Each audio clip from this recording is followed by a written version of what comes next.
እንደምን አመሻችሁ። እግዚአብሔር ስም የተመሰገነ ይሁን። ከኔ ጋራ ደግሞ ከእግዚአብሔር ቃል አብረን እንመለከታለን።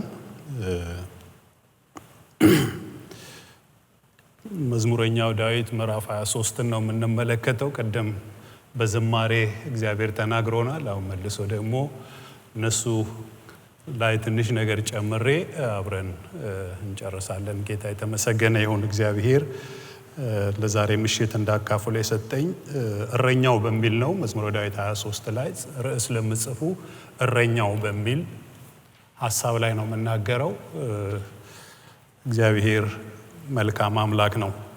መዝሙረ ዳዊት 23 ላይ እናወጣና ከ1 እስከ 6 እሱን በአዲሱ መደበኛ ትርጉም አነባለሁኝ። ከዛ ጸልየን ወደ እግዚአብሔር ቃል እንሄዳለን። እግዚአብሔር እረኛዬ ነው፣ አንዳችም አይጎድልብኝም። በለመለመ መስክ ያሳርፈኛል፣ በዕረፍት ውኃ ዘንድ ይመራኛል። ነፍሴንም ይመልሳታል፣ ስለ ስሙም በጽድቅ መንገድ ይመራኛል። በሞት ጥላ ሸለቆ ውስጥ ብሄድ እንኳ አንተ ከኔ ጋር ስለሆነ ክፉን አልፈራም። በትርና ምርኩዝ እነርሱ ያጽናኑኛል። ጠላቶቼ እያዩ በፊቴ ማዕድ አዘጋጀልኝ። ራሴን በዘይት ቀባ፣ ጽዋዬ ሞልቶ ይፈሳል። በሕይወቴ ዘመን ሁሉ በጎነትና ምሕረት በእርግጥ ይከተሉኛል። እኔም በእግዚአብሔር ቤት ለዘላለም እኖራለሁ ይላል። በዚህ ስፍራ እንደምንመለከተው እንግዲህ መግቢያ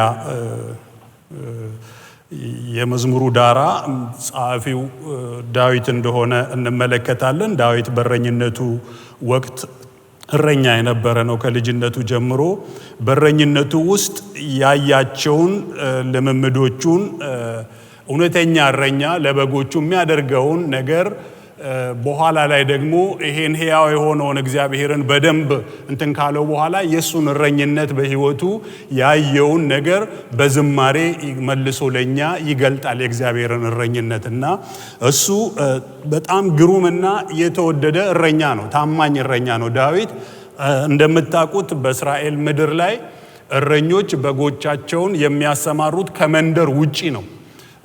በረሃማ ነው እንደምታውቁት። እስራኤል ምድር በጣም ከመንደር ርቀው ሄደው ነው በጎቻቸውን ለምለም ሳር ፍለጋ የሚወስዱትና ብዙ ሊቆዩ ይችላሉ በዚያም ስፍራ። ይሄን እንዴት ነው የምንረዳው? ያዕቆብ 11 ልጆች በጎቹ እንዲጠብቁ ከላከ በኋላ ጠፉበት። 2 ወር 3 ወር ከመንደር ወጥተው ይርቃሉ። ስለዚህ ወንድማቸውን ዮሴፍን በላከበት ጊዜ ያደረጉበትን እናውቃለን።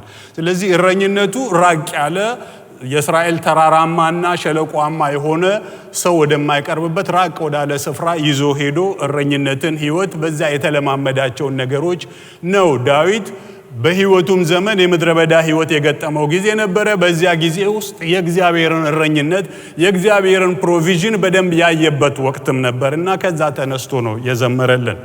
ሌላው ዳዊት የበጎችን ተፈጥሮ ያውቃል። በጎች በጣም ቅብዝብዝ ናቸው፣ ደካሞች ናቸው፣ የሚደነግጡ ራሳቸውን መከላከል የማይችሉ ደካሞች እንደሆኑ ያውቃል ዳዊት።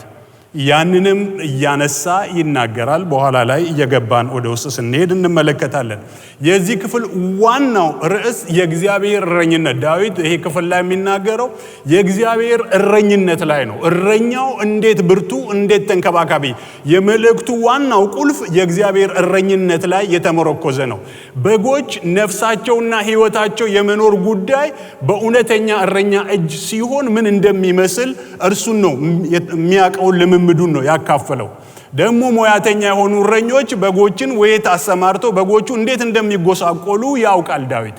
ስለዚህ መልካም እረኛ የሆነው እግዚአብሔርን ነው በደንብ የሚያስተዋውቀን።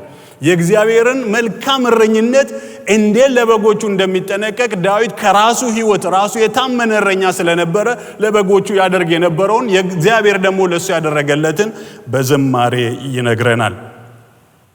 ጌታ ኢየሱስ ክርስቶስ ደግሞ እውነተኛ እረኛ ዮሐንስ 10 ላይ እውነተኛ እረኛ እኔ ነኝ ብሎናል። ለእኔና ለእናንተ ደግሞ ይሄው ጌታ ድንቅ የሆነው አምላክ እውነተኛ እረኛችን ነው። እርሱንም በኋላ እንመለከታለን። አውትላይን ለምጽፉ ሰዎች 4 ቦታ ከፍየው ነው የምንመለከተው። የታማኝ እረኛ ስራና ባህሪውን እንመለከታለን። የእረኛው ጥበቃ በፈተናና በጭንቅ ጊዜ ውስጥ እረኛው እንዴት በጎቹን እንደሚከላከል እናያለን። ሌላው የተትረፈረፈ ክብርና በረከት በጠላቶች ፊት። አራተኛው ከዘላለም ተስፋና ዋስትና አቅጣጫ እንመለከታለን። በእነዚህ ዙሪያ ላይ ነው የምንመለከተው። ከዚያ መደምደሚያውን አይተን በህይወታችን ላይ እንዴት እንለማመድ የሚለውን ነገር አብረን እንመለከታለን። ቁልፉ እረኛው ለበጎቹ የሚያደርገው ትልቅ ነገር ነው። እረኛው ፕሮቪዥኑ ምንም ነገር እንዳይጎልባቸው በጎቹን ለምለም ሳር ወዳለበት ቦታ ይዟቸው ይሄዳል። በዚያ ቦታ ደግሞ ለበጎቹ በጣም የተመቸ ነው። ሁለተኛ ነገር በዚያ ስፍራ በጎቹን ወስዶ ደግሞ ምንድነው የሚያደርገው? በለምለም ሳር ስፍራ እረኛው በጣም ነቅቶ ነው የሚጠብቃቸው። መልካም በሆነ ቦታ ነው ወስዶ የሚያሰማራቸው። መጽሐፍ ቅዱስ እዚህ ጋር የረፍት ውሃ ሲል ስቲል ወተር ነው ወይም ደግሞ ኳይት ወተር ይለዋል የተለያየ ትርጉሞችና ሚንዶሎዶል የሚሮጥ ይሄ የሚጎርፍ ሁከታም የሆነ ውሃ ጋር እረኛ ወስዶ በጎቹን አያጠጣም። አይችሉም። ተፈጥሯቸው እንደሱ አይነት ውሃ መጠጣት አይችሉም። በቀላሉ ሊሞቱም ይችላሉ እንደዛ አይነት ቦታ ቢወስዳቸው። ስለዚህ ወስዷቸው ምንድነው ኳይት የሆነ ጸጥ ያለ ውሃ የረጋ ከበሉ ከጠገቡ በኋላ ወስዷቸው እረኛው ጸጥ ያለ ስታዩት ውሃው የሚሄድ አይመስልም።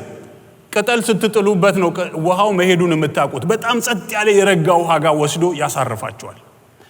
ጠጥተው ያለምንም መታወክ ያለምንም መረበሽ ሳይደናበሩ ሳይደነግጡ የውሃውም ጩኸት ሳያስደነግጣቸው ጸጥ ያለ ውሃ ኩሬ አይደለም የሚሄድ ነው። መሄዱ ግን አያስታውቅም። ፍሬሽ የሆነ ወተር ነው። እሱን ይጠጣሉ። እግዚአብሔር ይመስገን። ለኛም የሆነልን ወደ ጌታ ኢየሱስ ስንመጣ እረፍት የሚሰጥ ውሃ ነው የሰጠን። ቅዱስ የሆነውን ያሳረፈንን የሰጠን ጌታ ነው። እረኛው አንዱ የሚያደርገው ይሄንን ነው። ሰላም የሞላበት እረፍት የሆነው ውሃ ዘንድ ወስዶ ያጠጣቸዋል። ከዛ በኋላ ደግሞ ቀኑ ሐሩር ስለሆነ እንደምታውቁት እስራኤል ዙሪያ በረሃማ ስፍራ ስለሆነ ከቀን ቃጠሎ ደግሞ ወስዶ በጥላ ስር ያሳርፋቸዋል በጎቹን። እሱን እንዴት ነው ትሬንድ የሚያደርጋቸው? በጎቹን ሊድ የሚያደርገውን መጀመሪያ ወስዶ እግሩን እያሰረ ያለማምደዋል። ከዛ እሱ ከለመደ በኋላ እሱ ነው የሚነዳቸው። በጎቹ የሚከተላ መሪ አላቸው። በጎቹም ከእረኛው ውጪ በጎቹን ደግሞ የሚመራም ሌላ በግ አለ የለመደ። ያንን በግ ወስዶ አስሮት ያለማምደዋል። ከዛ በኋላ ግን ምንም ችግር የለበትም። ሁሉም በጎች ያንን ሰዓት ያውቃሉ። ሄደው ጥላ ስር ከቀኑ ሐሩር ያሳርፋቸዋል። እንዴት የታመነ እረኛ፣ የተወደደ እረኛ፣ ታማኝ እረኛ እንደዚህ ያደርጋል ለበጎቹ። ነፍሴን መለሳት ብሎ ቀጥሎ ደግሞ ነፍሴን መለሳት ይልና ይሄ ከመባዘን ሪስቶሬሽን ኤንድ ጋይዳንስ ነው። ከመቅበዝበዝ ህይወት መልሶ በጎቹን ከሚቅበዘበዝ ሲቅበዘበዙ አውሬም ሊያገኛቸው ይችላል። ብዙ የሚጎዳቸው ነገር ሊያገኛቸው ይችላል። ከመቅበዝበዝ ሰብስቦ የሚያሳርፍ እውነተኛ እርካታ ያለበት ቦታ የሚወስድ ነው እረኛው። ቀደም እንዳልኩት ለምለም መልካም ምቹ የሆነ ቦታ ነው ወስዶ የሚያውላቸው። በጎቹ እንዳይቅበዘበዙ ለሆዳቸው ለምግባቸው ፍለጋ ሲንከራተቱ አውሬ እንዳይበላቸው እረፍት ከሌለበት ህይወት እንዲያርፉ ያገኙትን ሳር ለምለም እረፍት ያለበት መልካም የሆነ ቦታ ወስዶ ስለሚያሰማር ያለ ስጋት ይኖራሉ። ከመቅበዝበዝ ያርፋሉ። መሪያቸው እረኛቸው ወደ መልካም ቦታ ነው የሚወስዳቸው። እግዚአብሔር ይመስገን። ነፍስን የሚመልስ ከጌታ ውጪ በፊት ሆነን ታውቃላችሁ ነፍሳችን እንዴት ተቅበዘበዝ እንደሆነ። እረፍታተን ኢየሱስ ጋር ስንመጣ ነው እውነተኛውን ሰላም ያለውን እረፍት ያገኘ ነው። ያንን ሰላም በብዙ ነገር ልንሞላው ሞክረናል። ለጥቂት የሞላ ይመስላል ግን መልሶ ያው ነው። ለጥቂት የሞላ ይመስላል ያው ነው። ብዙ ነገሮች ውስጥ ተደብቀን ሞክረናል ግን እረፍትና ሰላም የሌለው ኢየሱስ ጋር ስንመጣ እንዲሁ በነፃ የሚሰጥ እርፍ የሚያደርግ ወገኖቼ ሰላምን የሚሰጥ የህይወት ትርጉም እንዲገባን ያደረገው ኢየሱስ ጋር ስንመጣ ነው። የበጎች እረኛ በጎቹን እንደዚህ የሚያሳርፍ መልካም የታመነ እረኛ ነበረ። ዳዊት ከራሱ ህይወት ተነስቶ ይሄንን ይዘምራል። እሱም እግዚአብሔር እንዴት በምድረ በዳ ውስጥ ሲቅበዘበዝ ከሳኦል ሽሽት ሲንከራተት እግዚአብሔር እንዴት እረኛው እንደሆነ እንዴት እንዳስመለጠው እንዴት ደግሞ በዚያ በረሃ ውስጥ ፕሮቫይድ እንዳደረገው እሱና ከሱ ጋር ያሉትን ሁሉ ሲመግብ እንዳኖረ ዳዊት በደንብ ያውቃል። ያንን እግዚአብሔርን ደግሞ አየው። እርሱም ለበጎች ይሆን የነበረውን ነገር እግዚአብሔር ለሱ ህይወትና አብሮ ላሉ ሲሆን ስላየ እያየ እግዚአብሔርን ይባርካል። አንተ እንደዚህ ነህ እያለ እግዚአብሔርን በዝማሬ ይገልጠዋል። እግዚአብሔር የተመሰገነ ይሁን። የዝማሬ ጸጋ እጅግ መልካም። የውስጥ የልባቸውን በዝማሬ ሲገልጡት እንዴት ደስ ይላል። ጌታ የሆነላቸውን አምጠው ሲዘምሩት እና ዳዊትም ይሄ የሆነለት ሰው ነው። ጠበቃው ጋር ደርሻለሁ። ጠበቃው መጽሐፍ ቅዱስ ቁጥር 4 ላይ በሞት ጥላ ሸለቆ ሲል መቃብር ስፍራ ይመስለናል ብዙዎቻችን፣ ግን መቃብር ስፍራ አይደለም። እሱ በመቃብር ውስጥ እንደዛ በሞት ጥላ ሸለቆ ሲሄድ ይላል እና ምንድነው ታሪኩ? እስራኤል ምድር እንዳልኳችሁ ተራራማና ሸለቆአማ ነው። በእንደዛ ተራራማ ሸለቆ መካከል አውሬዎች የሚደበቁበት ዋሻ ጤሻዎች አሉ። እዛው እሱን ነው የሞት ሸለቆ የሚለው። በሞት ሸለቆ በዚያ ሲያሳልፋቸው እረኛው ከፊት ስለሚቀድም አውሬዎቹ ወጥተው በጎቹን ሊተናኮሉ አይችሉም እያለ ያለው እሱን ነው እንጂ የመቃብር ስፍራ አይደለም ይሄ ቦታ። ብዙ ጊዜ እኔም ስረዳ የነበርኩት ይሄንን መቃብር ቦታ ነው የሚመስለኝ። በሞት ሸለቆ ሲል በሞት ሸለቆ ውስጥ በቃ ስንሞትም አይነት ነበር የምንረዳው፣ ግን አይደለም። ክፍሉን ስረዳው ዳዊት ይሄንን ሲዘምር ያውቀዋል፣ ቦታውን ያውቀዋል። አውሬዎቹ እንዳልኳችሁ በጎቹን ይዞ ከመንደር ርቆ ስለሚሄድ በዚያ በሚሄድበት ቦታ ተኩላ፣ አውሬ፣ የተለያየ አውሬዎች ያሉበት ቦታ ነው። በእነዚያ መካከል እንኳ ሲሄድ እግዚአብሔር ከኔ ጋር ነህ ይለዋል። እረኛው ከበጎቹ ጋር እስካለ ድረስ በጎቹን አውሬዎቹ ሊነኳቸው እንደማይችሉ በሚያስፈራ ነገር ውስጥ እንኳን ሲያልፍ እግዚአብሔር አብሮነት ስላለ ዳዊት ደግሞ በራሱ ሕይወትም ውስጥ ሞትና እኔ አንድ እርምጃ ቀረን ያለባቸው አስጨናቂ ጊዜያቶች በመጡበት ጊዜ እግዚአብሔር ጣልቃ ገብቶ ከእንደዛ እንዴት እንዳስመለጠው ያውቃል። ብዙ ጊዜ ያለቀልኝ ባለበት አጣብቂኝ ሰዓቶች ውስጥ እግዚአብሔር ደርሶ የእግዚአብሔር እረኝነት እንዴት እንደታደገው ያውቃል።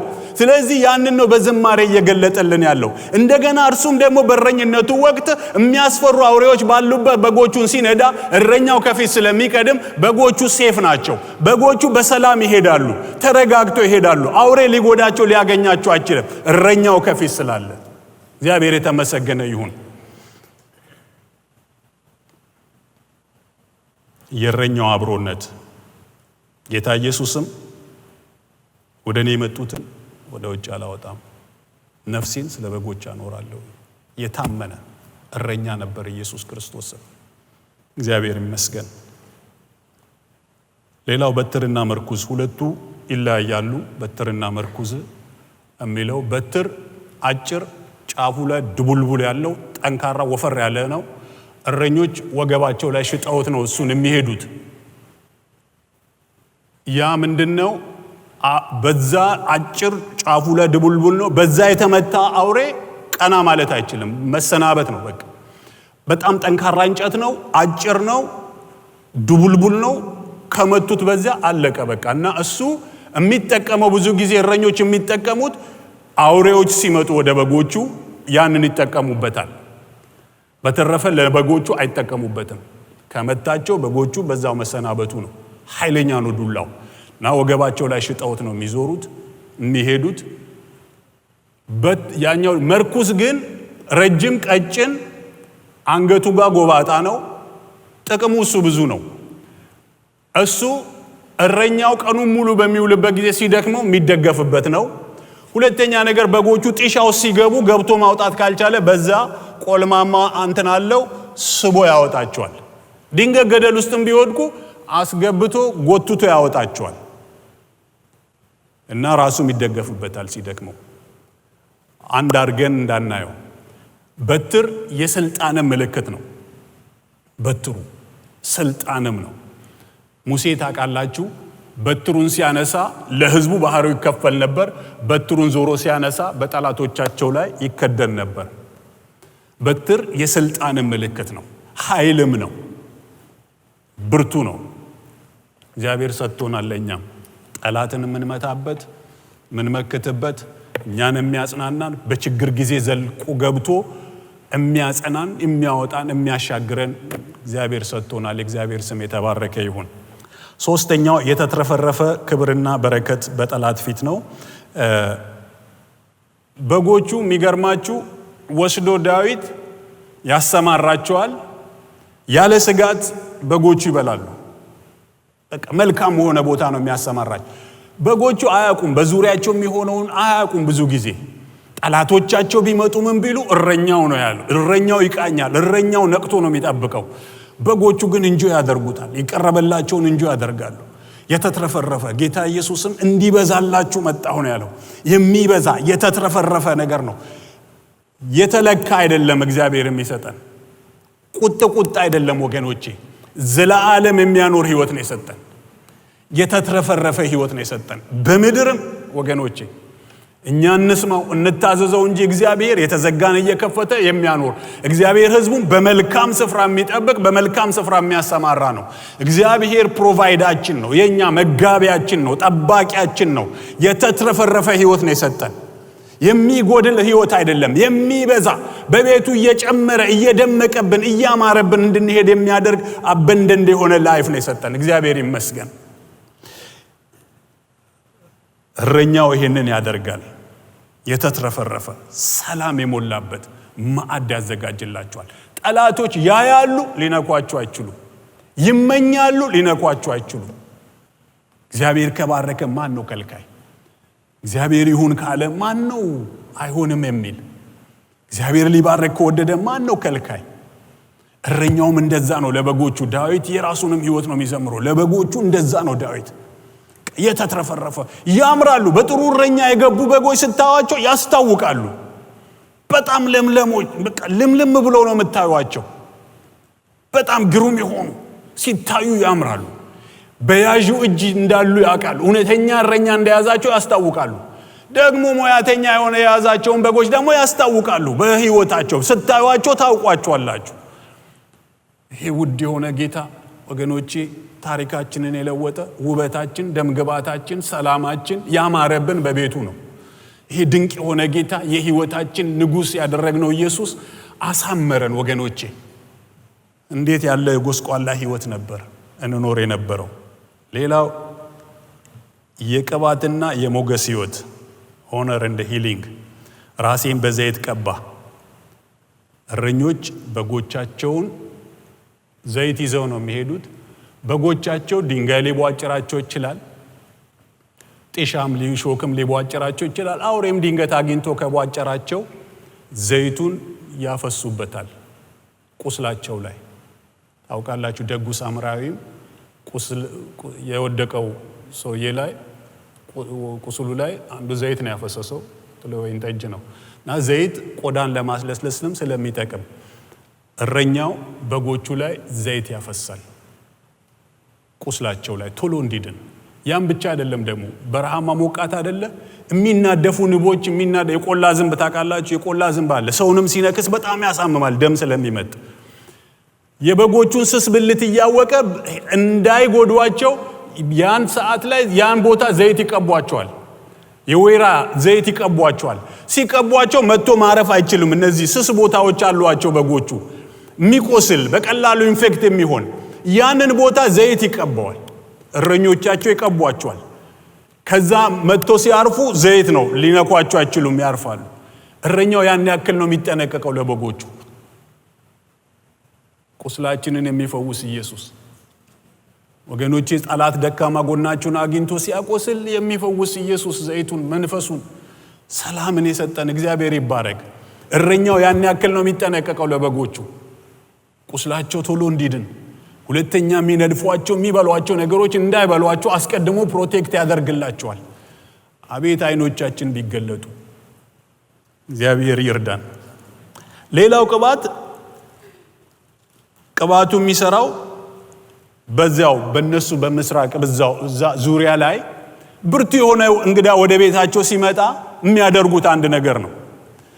በጣም ሽታው መዓዛው ያማረ ንጹህ የወይራ ዘይት ሽቶ ያማረ እሱን እንግዳው ላይ ያፈሱበታል። እንግዳው ከደጅ ሲመጣ ዌልካም የሚሉበት አንዱ የከበረ እንግዳ ወደ ቤታቸው የሚወዱት እንግዳ ሲመጣ ዘይት አናቱ ላይ ያፈሱለታል። ያ በጣም ሞገስ ማግኘት ተቀባይነት ማግኘት ነው። ለዚያ እንግዳ በዚያ ቤተሰብ ውስጥ ሞገስ ማግኘት ተቀባይነት ማግኘቱ ነው። ልባቸውን ከፍተውለታል። በመምጣቱ ደስተኛ ናቸው። በቃ ሊያሳርፉት ያንን ያደርጉለታል። እግዚአብሔር ይመስገን። ዳዊት ደግሞ በልጅነቱ በሳሙኤል የተቀባ ሰው ነው። ሌላው መቀባት መለየትን የሚያመለክት ነው። ለሆነ ዓላማ ለሆነ ጉዳይ የመለየት ምልክት ነው መቀባት። ዳዊት እሱን ያውቃል። እሱን ተቀብቶ ያውቃል ዳዊት። እግዚአብሔር ከረኝነት ለተለየ ዓላማ እንዳጨው በልጅነቱ ያውቃል። ከዛ ጊዜ ጀምሮ የእግዚአብሔር መንፈስ በላዩ ላይ ይመጣ ነበር ለተለየ ዓላማ። ዛሬም እግዚአብሔር ለተለየ ዓላማ ሰዎችን ይቀባል። ለምን? ቤተክርስቲያን ንጹህና ቅድስት እንድትሆን የጸጋ ስጦታ ያስፈልጋል። የጸጋ ስጦታ የሌለበት ቤተክርስቲያን ወገኖቼ በጣም መስኪንነት ነው። ያለሱ በጨለማ እንደሚጓዝ ሕዝብ ማለት ነው። መንፈስ ቅዱስ ዛሬም የተለያየ ስጦታዎችን ይሰጣል። ጥንትም ይሰራ የነበረው መንፈስ ዛሬም ይሰራል፣ ወደፊትም ይሰራል። ለቤተክርስቲያን መታነጽ፣ ለቅዱሳን መታነጽ የእግዚአብሔር መንፈስ ዛሬም በወደደው መንገድ በወደደው ለተለያየ አገልግሎት ሰዎችን ይቀባል። የእግዚአብሔር ስም የተባረከ ይሁን። ዳዊት ራሴን ቀባ ሲል አንዱ ይሄ ነው። እግዚአብሔር ለአገልግሎቱ ለየኝ ነው። ሁለተኛ ሞገስን አገኘ። ተቀባይነትን ባንተ ዘንድ አግኝቻለሁኝ። ሲቀባ ዳዊት እግዚአብሔር አንተ ተቀበልከኝ ማለቱ ነው። ሁለተኛ ነገር ከሚጎዱት በዛ በመንከራተት በሚቆስልበት ጊዜ እንኳን ልብን የሚፈውስ የእግዚአብሔር መንፈስ የእግዚአብሔር ዘይት በላዩ ላይ እንደፈሰሰ ይናገራል። ቀባኝ ራሴን። አገልግሎቱ ቅባቱ ብዙ ነው። ያንን ዳዊት እሱን እየተረዳ ነው ይሄንን የሚዘምርልን። ራሴን በዘይት ቀባ። በጠላቶቹ ፊት ነው የቀባው፣ እያዩ ነው የቀባው። ከዛ እግዚአብሔር እንዴት የዳዊትን ሕይወት ወደፊት እንዳመጣው እንመለከታለን። ባጭሩ ራስ በዘይት ቀባ ሲል አምላኬ ሆይ አንተ ጠባቄ፣ ፈዋሼ፣ አክባሪዬና በቅዱስ መንፈስ የሞላኸኝ በእንክብካቤ ስር ሙሉ ሰላምና ደስታ አለኝ ማለቱ ነው። እግዚአብሔር በጠላቶች የቆሰለውን ሕይወታችንን ይፈውሳል፣ ክብርና ሞገስንም ፌቨር ይሰጠናል። ይሄ ነው የቅባቱ አገልግሎት። ይሄንን ያደርጋል። ሌላው ዘላለማዊ ተስፋ ነው። እግዚአብሔር ቸርነትና ምሕረት በሕይወት የዘመን ሁሉ ይከተሉኛል። ዳዊት ሚስ አድርጎ ያውቃል። እግዚአብሔርን በድሎ ያውቃል። እግዚአብሔርን አሳዝኖ ያውቃል። ነገር ግን ሕይወት እንዲቀጥል ያደረገው የእግዚአብሔር ምሕረት ነው። ዳዊት ያውቃል። ሲበድል ወደ ማን መሮጥ እንዳለበት ያውቃል። እግዚአብሔርን ሲበድል፣ እግዚአብሔርን ሲያሳዝን ዳዊት ሮጦ ሄዶ ራሱ ፊት ነው ይሄው ብሎ የሚዘረጋው። እግዚአብሔርም የወደደው እግዚአብሔርም እንደ ልቤ ያለው ሰው ስታዩት እኮ ዳዊት እንደ ልቤ የሚያስብል ነገር አይደለም ያደረገው። ነገር ግን ያውቃል እግዚአብሔር መሐሪ እንደሆነ። ምሕረቱን የቀመሰ በቤት ምሕረት ዘላለም ያኖረኛል አለ። እምታመንበት ጽድቅ የለኝም። አንተ መልካም እረኛዬ ነህ። አንተ መልካም ጠባቂዬ ነህ። አንተ ምሕረትን ሰጪዬ ነህ። አንተ በሕይወት እንድኖር ያደረከኝ ያንተ ምሕረት ብዛት ነው። ያንተ ጥበቃ ብዛት ነው። ያንተ ቸርነት ነው ለኔ እያለን ነው ዳዊት። ደግሞ ይሄን በሕይወቱ ያየውን ነው የዘመረልን። በድሎ እግዚአብሔርን አሳዝኖ ሞት የሚያስፈርድበት ሳለ ሄዶ እግዚአብሔርን አንተም በደልኩ ብሎ በፊቱ ተሰጥቶ እግዚአብሔር በምሕረት ያነሳው፣ እንደገና አገልግሎቱን ያስቀጠለው፣ በመልካም ሽምግልና ያለፈ የእግዚአብሔርን ሐሳብ አገልግሎ እንዳለፈ መጽሐፍ ቅዱስ ይነግረናል። ለምን? ምሕረቱ።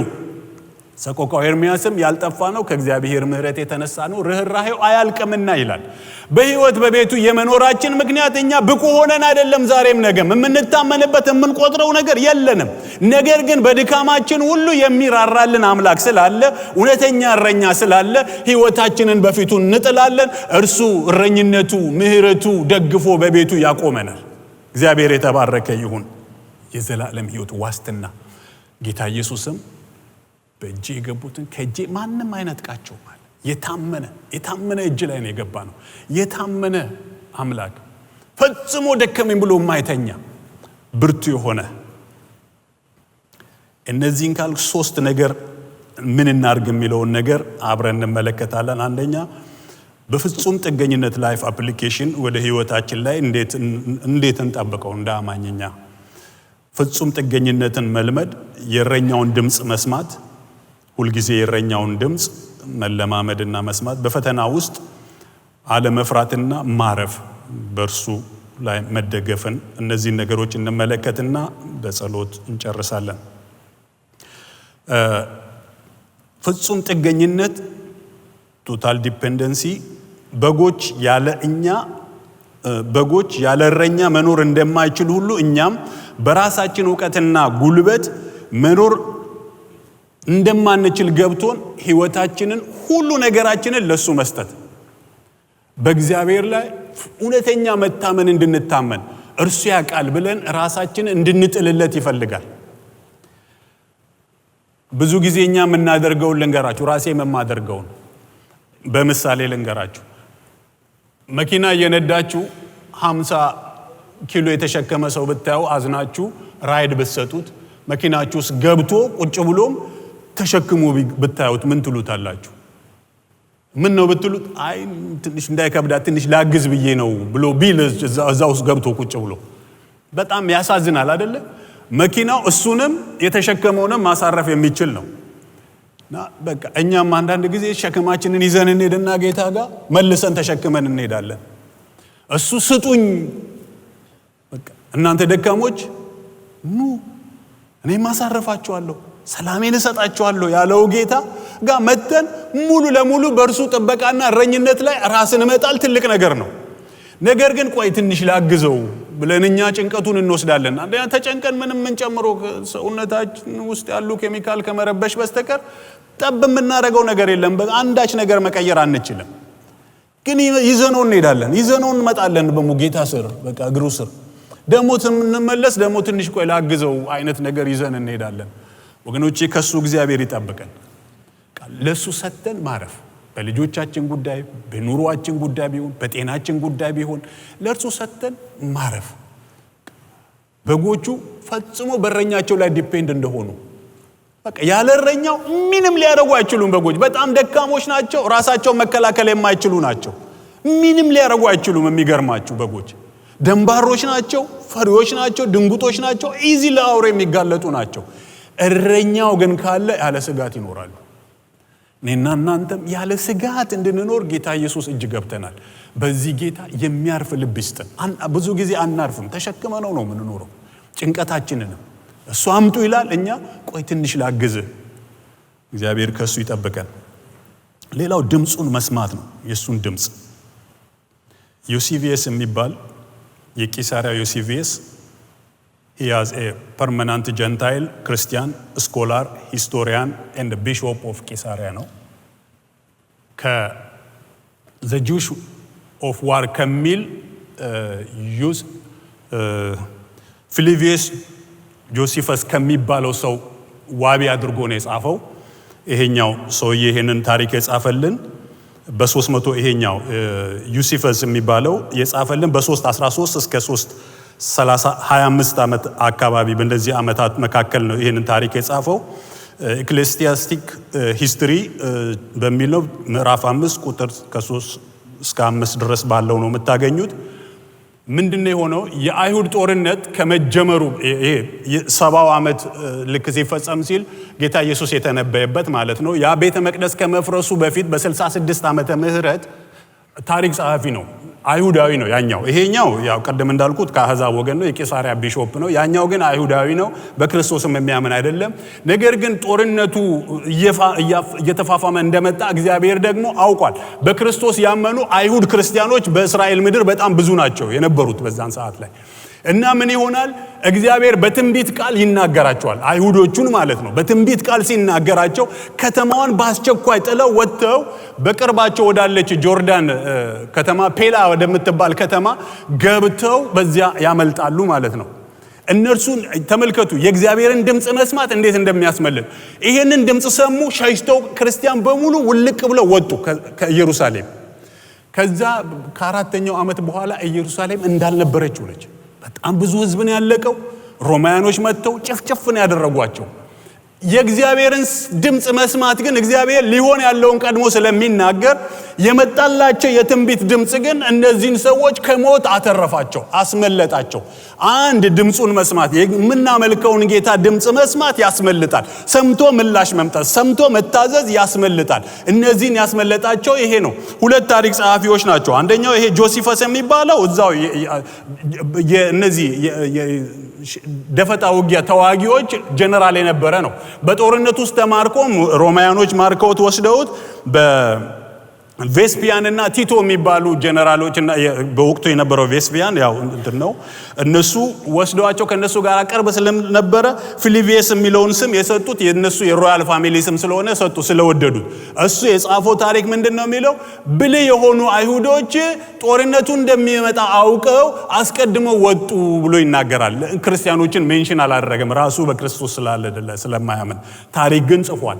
ይሄኛው ግን ክርስቲያኑ ሰውዬ እሱን ሜንሽን አድርጎ ነው የጻፈውን መጽሐፍ ሜንሽን አድርጎ እግዚአብሔር እንዴት በትንቢት ድምጽ የራሱን ሕዝብ እንዳስመለጠ ይናገራል። ጌታ ኢየሱስ ክርስቶስም ሲናገር ስለ ድምጹ መስማት በጎቼ ድምጼን ይሰማሉ ይላል። የሌላውን ድምጽ ስለማያውቁ አይከተሏቸውም። በቃ እንግዳ ዊርድ ነው። በእስራኤል ካልቸርና ባህል መስደግ ደግሞ እረኞን ጌታ ኢየሱስ ሲናገር ራሱ መልካም እረኛ ነኝ ሲል ስለ እረኝነት ያለውን ህይወታቸውን ያውቃል። እረኞች በጎቻቸውን ጠብቆ አንድ ቦታ ነው የመንደሩ እረኞች አንድ ቦታ ነው የሚያሳድሩት። ጠዋት እረኛው ይመጣና ያስለመዳቸው ከተወለዱ ጊዜ ጀምሮ ያስለመዳቸው በጎቹን ድምጽ አለ። ያን ድምጽ ሲናገር ከብዙ በጎች መካከል የሱ የሆኑት ብድግ ብድግ ብድግ ብለው መጥተው ይከተሉታል። እሱ ከፊት ይሄዳል፣ እነሱ ተከትለውት ይሄዳሉ። ሌሎቹ ድምጽ ግን ቢሰሙ አይከተሉም፣ አያውቁም። ያንን ድምጽ የለመዱት ነው። ከተወለድንበት ጊዜ ጀምሮ ወደ ጌታ ኢየሱስ በተጠጋን ቁጥር የእርሱን ባህሪ፣ የእሱን ድምጽ፣ የእሱን ኮቴ ሁሉ ትለያላችሁ ወገኖቼ። ሲመጣ መንፈሱ ይታወቃችኋል። ማን እንደመጣ ታውቃላችሁ። ሌላውን ግን ልትከተሉ አትችሉም። ዊርድ የሆነ ድምጽ ነው። ስለዚህ ትቃወሙታላችሁ። ግን ይሄንን ለመለየት ከሱ ጋር አቅርቦት ያስፈልጋል። እንዳልኳችሁ በከዘራዋ እየሳበ ወደ ደረቱ እያስጠጋ ነው ያለማመዳቸው ጌታ ኢየሱስ። እረኞቹ በጎቻቸውን የሚያስለምዱት ድምጻቸውን ከሕፃንነት ጀምሮ ነው፣ ከተወለዱ ጀምሮ ነው የሚያለማምዷቸው። በቀላሉ ለመለየት የእረኛቸውን ድምጽ አይቸገሩም፣ ምንም አይቸገሩም። የለመዱት ድምጽ ስለሆነ ያውቁታል፣ ሴንስ ያደርጉታል። ሲመጣም በሽታም ሳይለዩት አይቀርም። ይሄ ወገኖቼ ለክርስትና ህይወታችን የምናመልከውን የጌታን ድምጽ መስማት ዋና ነገር ነው ወገኖቼ። በዚህ ግራ በሚያጋባ ብዙ የሐሰት ትምህርቶች፣ ብዙ ድምጾች ባሉበት ዘመን ውስጥ የምንነዳው ለምንድን ነው? የእረኛችንን ድምጽ ተጠግተን በደንብ ጊዜ ስለማንሰጥ እንዴት እናውቀዋለን? ጊዜ ካልሰጠን ካልተጠጋን ተወልደናል ከሱ ግን ሪሌሽንሺፕ ከሌለን እንዴት ነው የምንለየው የጌታን ድምጽ? እንዴት ነው በሳምንት አንድ ቀን ተመቶ ሰው የጌታን ድምጽ የሚያውቀው? እንዴት ነው ቁጭ ብሎ መጽሐፍ ቅዱስን ካላጠና የአምላኩን ባህሪ መጽሐፍ ቅዱስ ውስጥ ካላየ ካልመረመረ እንዴት ያውቀዋል? እንዴት ለማምለጥ በክፉ ዘመን ለማምለጥ ምንድነው መቆሚያችን? እነዚህ ሰዎች የሰሙት ክርስቲያኖቹ ወገኖቼ የለመዱት ጌታ ድምጹን ስለሚያውቁ ድምጹ በመጣ ጊዜ ታዘው ከተማቸው ለቀው ውልቅ ብለው ወጡ። መጣ የመጣው ክፋት አላገኛቸው። የው ወገኖቼ እግዚአብሔር በክፉ መንገድ በጥፋት ውስጥ ድምጹን ልኮ እንደ ነጎድጓድ ይናገራል። እየሰራችሁ ብዙ የማያምኑ ዙሪያችሁ እያሉ እግዚአብሔር ለእናንተ በነጎድጓድ ይናገራል። ድምጹ በደንብ ነው የምትለዩት። ሲመጣ እግዚአብሔር ሊመጣ ያለን ጥፋት አውቆ የሚያውቅ አምላክ ነው። እሱ አይደለም፣ አልተገደበም። በጎች እንዳልኳችሁ ምን እንደሚሆን ነገር አያውቁም።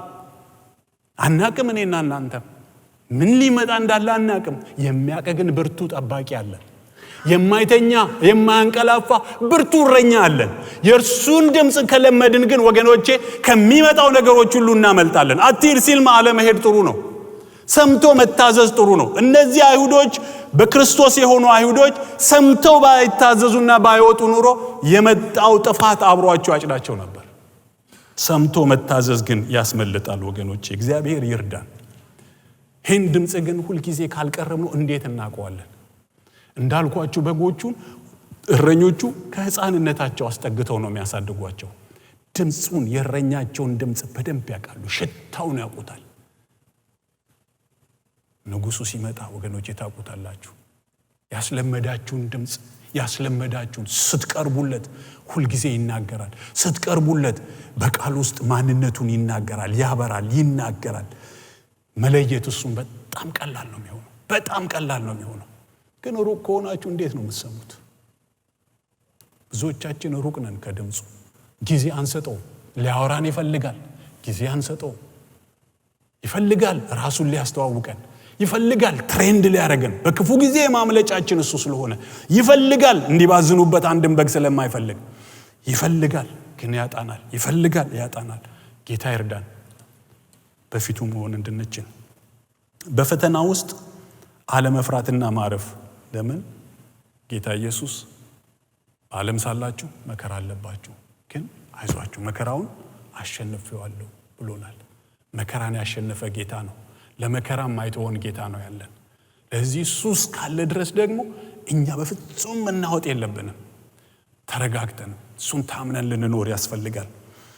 የውጭው ጨለማና የኢኮኖሚ ውጥረት፣ ህመም፣ ስደት፣ ጭንቀት ሲገጥመን እረኛችን ኢየሱስ ከኛ ጋር እንዳለ በማሰብ ተረጋግተን እንድንኖር ጌታ ይፈልጋል። በሁኔታዎች ከማተኮር ይልቅ የጠላታችንን ድምፅ ከመስማት ይልቅ የመረጠንን ያዳነንን ጌታ ድምፅ እንስማ።